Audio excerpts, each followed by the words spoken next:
บนอาบน้ำนี่คักขนาดเนาะเป็นวังแบบนี้เลยสาบานก็จะมาอาบน้ำอยู่นี่เป็นตาลงอาบเนาะแต่ว่าหนาวบ่ได้เอาเครื่องเปลี่ยนมาเด้อ ว่าอยากลงอาบน้ำอยู่แต่ว่าบ่ได้เอาสบู่อาบน้ำมาเนาะอากาศหนาวเลย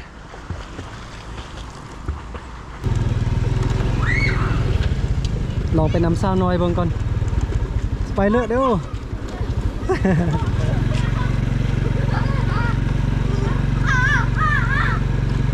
กวงเนาะหมู่บ้านเนาะเป็นครั้งแรกที่ได้มาเห็นคุ้มค่าเนาะที่ได้มาเห็นหมู่บ้านแห่งนี้นะ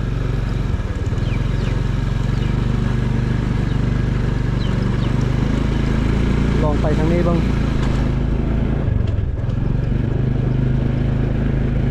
เส้นทางภายในบ้านนี่ดีเลยเส้นทางในบ้านนะ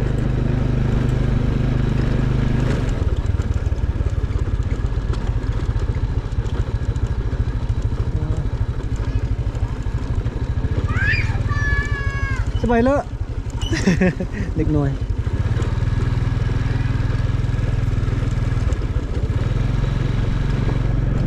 ลายหอมลายแยกไปจะลงทางบ่เนี่ย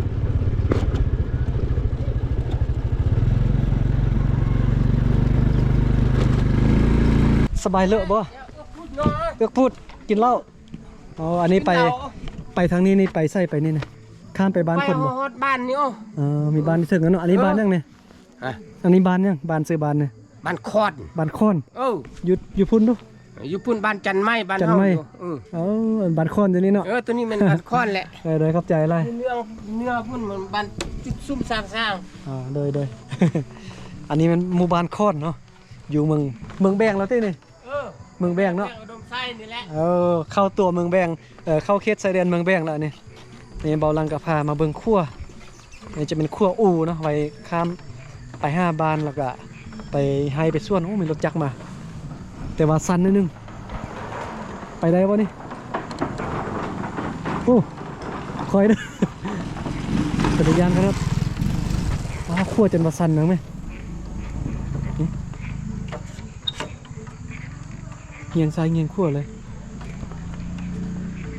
บรรยากาศยำแรง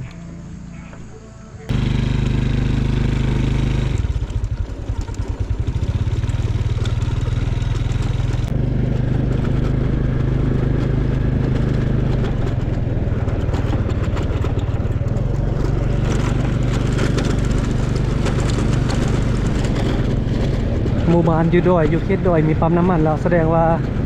เส้นทางนี้น่าจะดีเนาะเส้นทางน่าจะดีจนไปฮอดตัวเมืองแบงคนละเพราะว่าถ้าเส้นทางบ่ดีนี่การขนน้ำมันขึ้นมาโดยอาจจะยุ่งยากนะ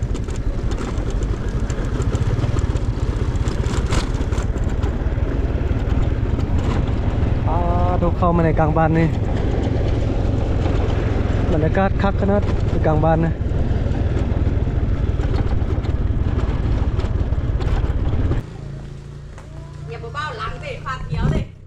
หูจักเนาะแม่เนาะเจอใครเนาะ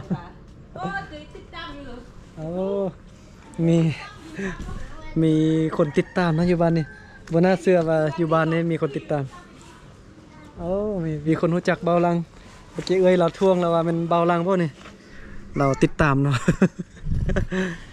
เพราะว่าบ้านนี้เบาลังไม่เคยมาจักเทื่อนะเป็นครั้งแรกที่เดินทางมาบ้านนี้แล้วก็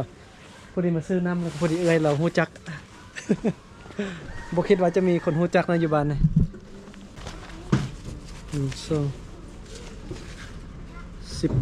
15,000 กิบซื้อโออิชิเนาะ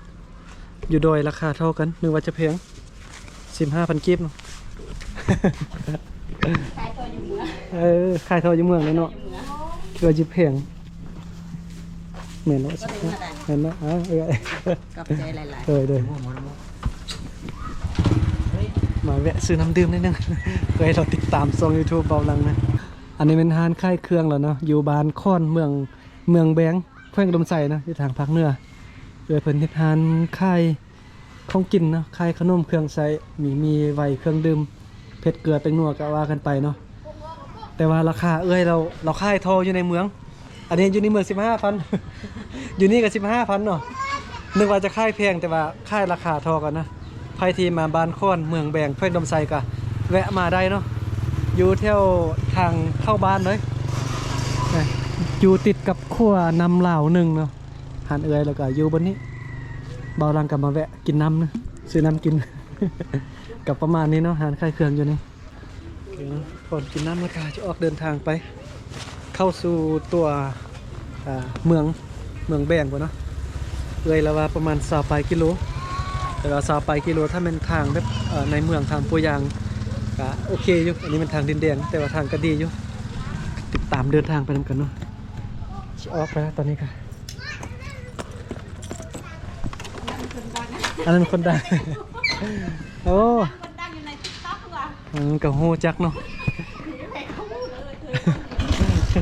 กลับก่อนเลยเมื่อหน้ามาไหม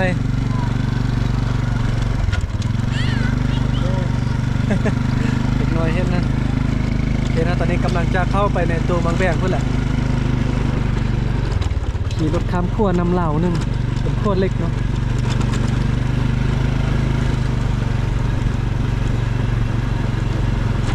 ก็ดีใจได้ที่